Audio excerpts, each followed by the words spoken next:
Hello there everyone, this is Ragus96 here with another mod overview and review. This blaster was in the update video for I believe it was 30/16, I could be wrong, I believe it was only about 4 days ago now. So this blaster is very cool. I will start off by saying that this was as I mentioned in the video, a personal project to see where my skills were and what I can improve on. And this personally shows what I can improve on and what I am personally very good at.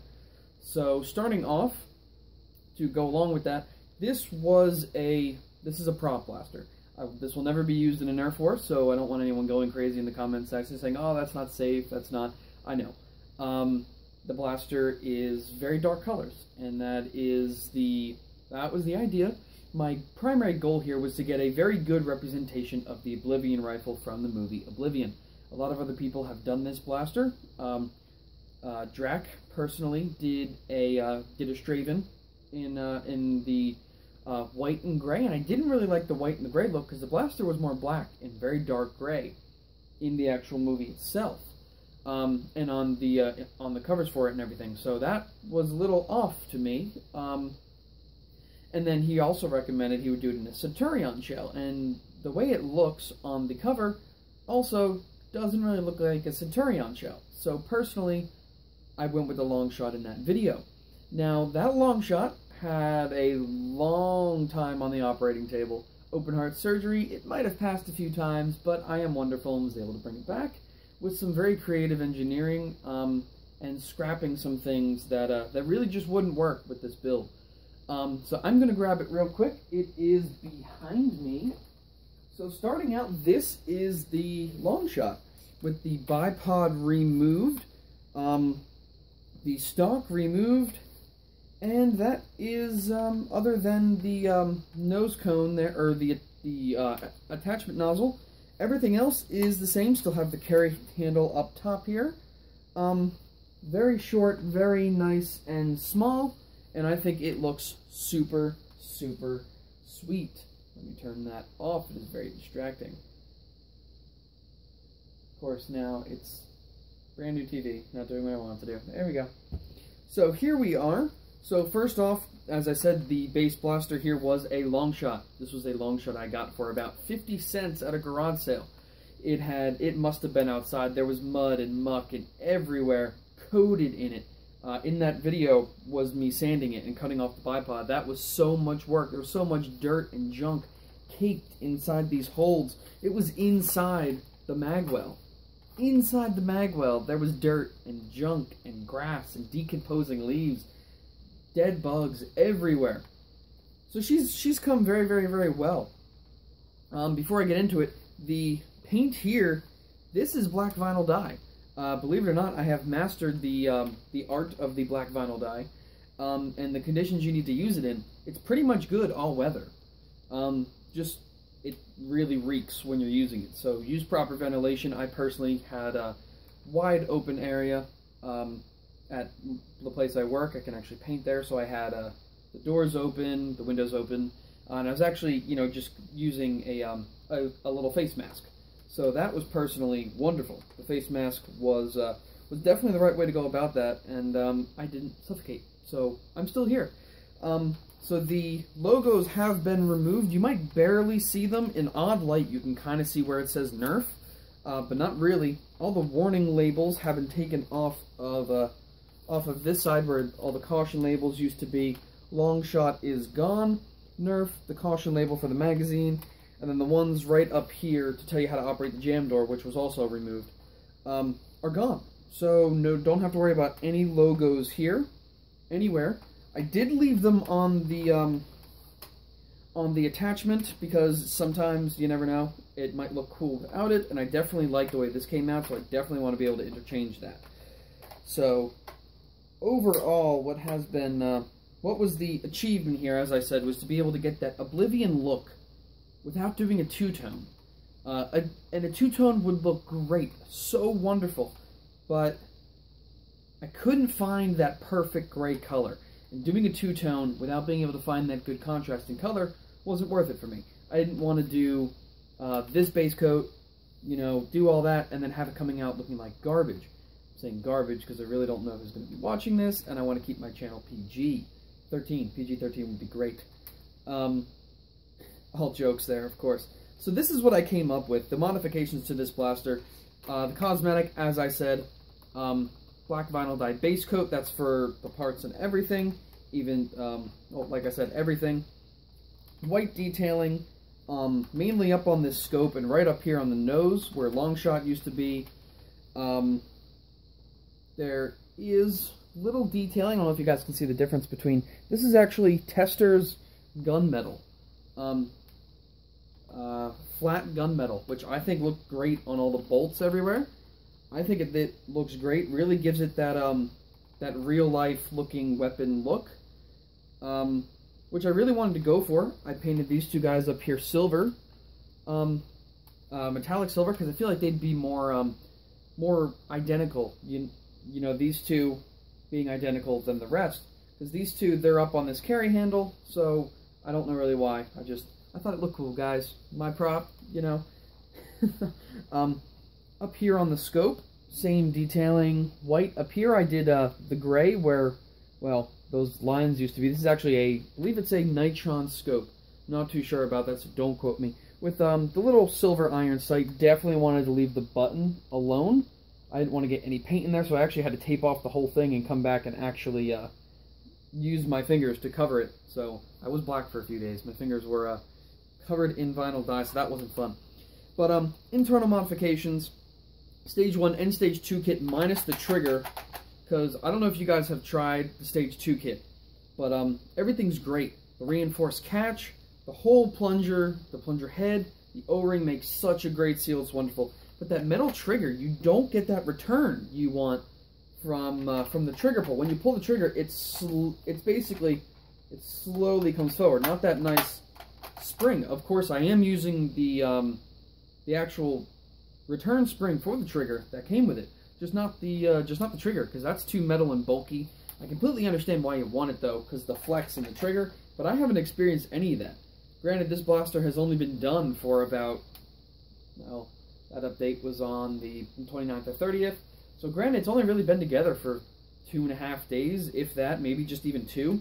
But I've shot this a lot to try and get a range test, which is completely obsolete in the weather we've been having on the shore here. All this wind lately, I'm definitely going to have to redo that. But so that was all done. The AR was not removed, and I will tell you why. To remove this AR, you have to go in with a Dremel, and you have to clean out the whole thing.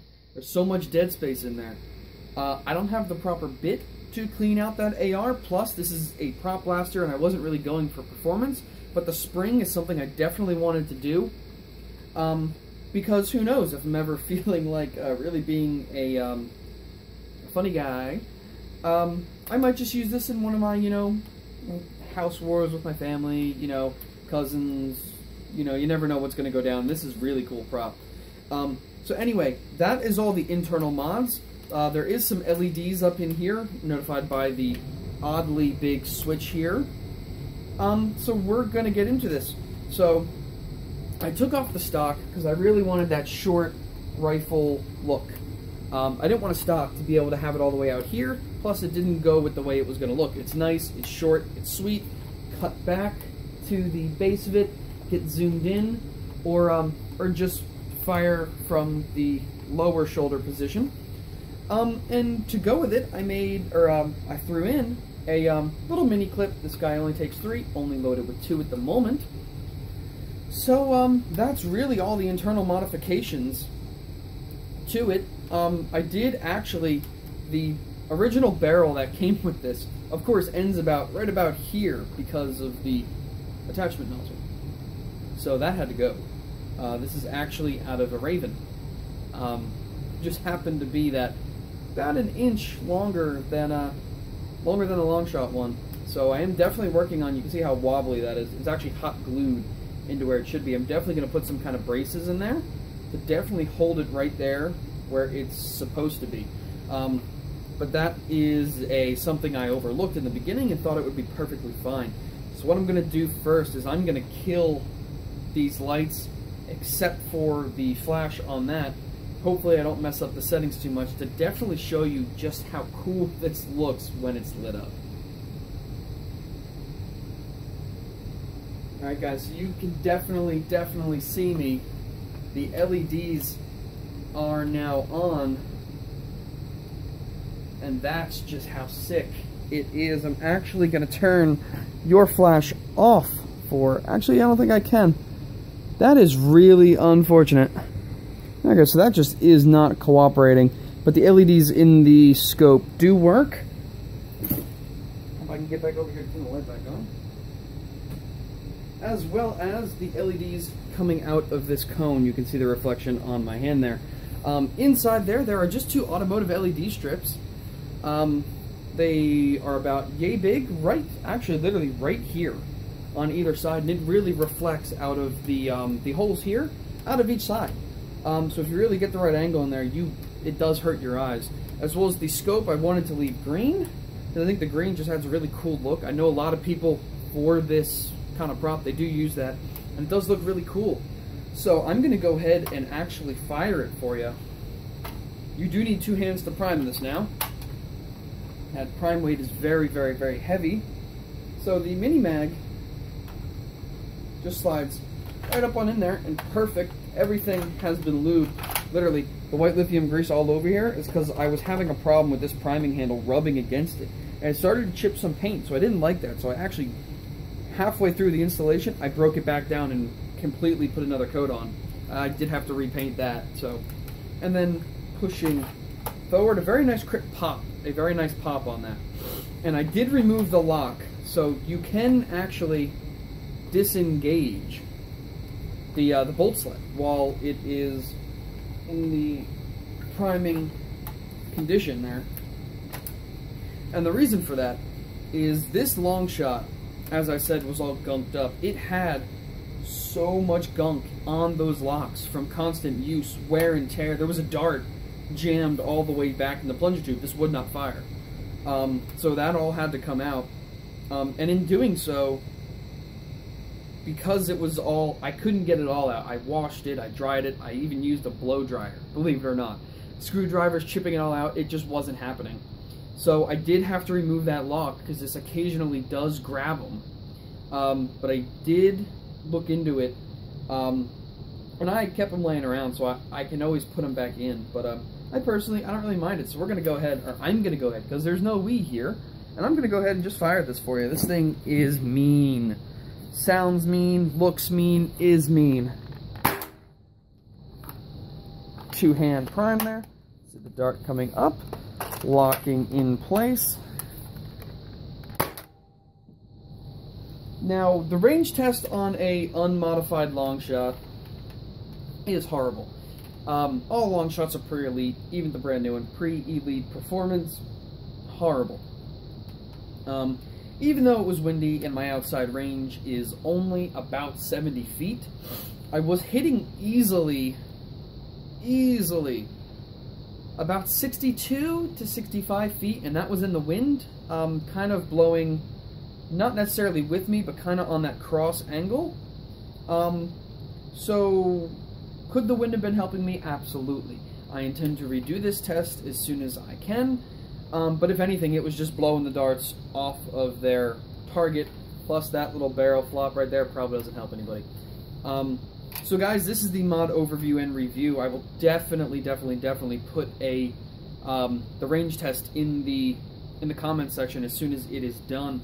I'm really looking forward to see about 65 to about 70 feet, because if I can hit elite performance with, think about it, the really only thing doing something here is the spring. That's it. The spring and the O-ring. That's the only thing that's doing anything here. Reinforcing the catch is not necessarily a performance gain, but a protection for your blaster.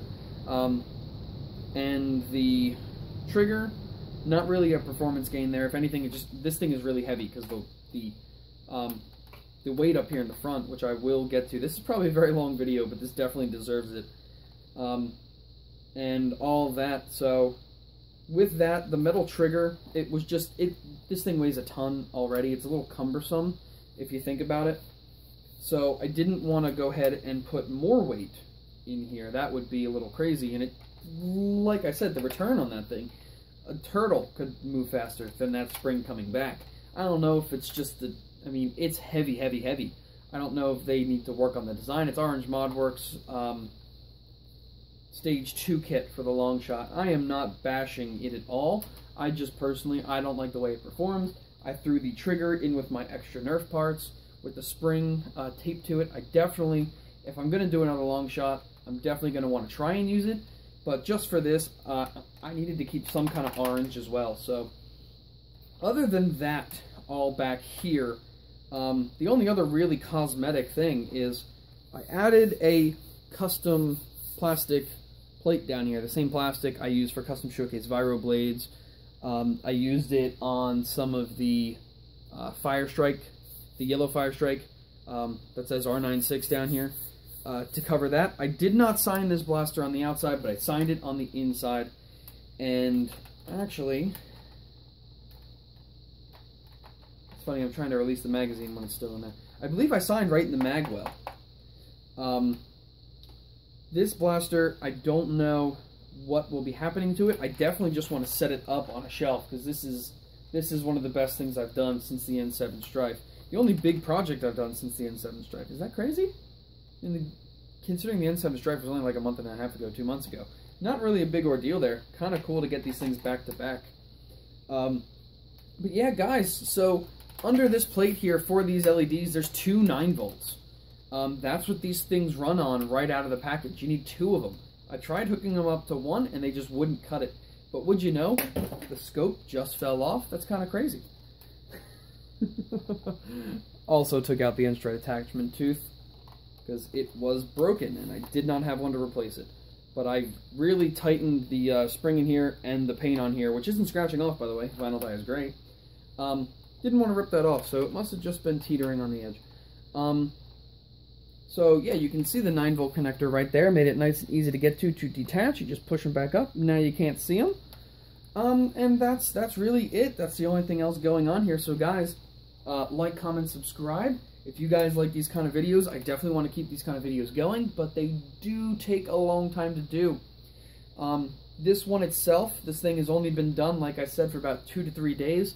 The cut down took 2 days. Pretty much, I would say a combination of a week and a half, getting it, cleaning it, cutting it. The internals took about 4 days to get. Next day shipping, or 2-day priority. 4 days. USPS, what do you got going on there? I don't really know. But it didn't really matter. I wasn't in too much of a rush. Wanted to take my time. Back-to-back videos here. The custom showcase I also talked about in that video will be coming out next. This one will be uploaded first. That one will be scheduled to upload next.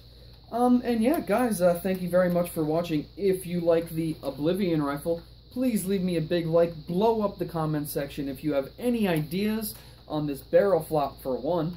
Haha, joke there. Or have any cool ideas you think I should do. I can always add more detailing here.